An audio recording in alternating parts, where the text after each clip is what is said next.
So now I have a simulation with optimizers for all for variety of ends on the Poincaré Porism.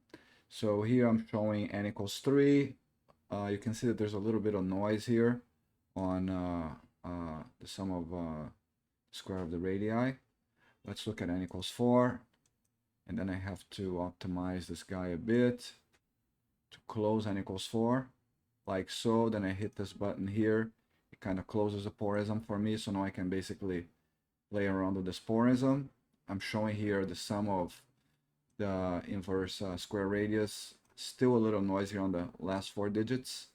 Hard to say. I mean, this looks like a true conservation for me. Let's look at n equals 5. I have to play around with the radius again to close n equals 5. Let's do it like that, and then optimize it to close the porism. And let's play around with n equals 5. You can see now that there's a little bit of noise here on that conserved sum. How about n equals 6? Haven't tried this before. Let's see what happens here. I'm gonna play with that, and then let's try to close n equals 6. It's always embarrassing when I can't do this live. What I'm trying to do is I'm trying to make this guy here come close to that. Not as an n equals 3 repeat, but perhaps, let's see if I can do it like that, like so. Let's optimize. Yes, so let's look at n equals 6 again.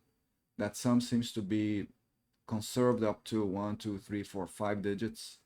Okay, here's n equals 6. Oh, now let's go back to n equals 5 and see if we can do a pentagon with this guy.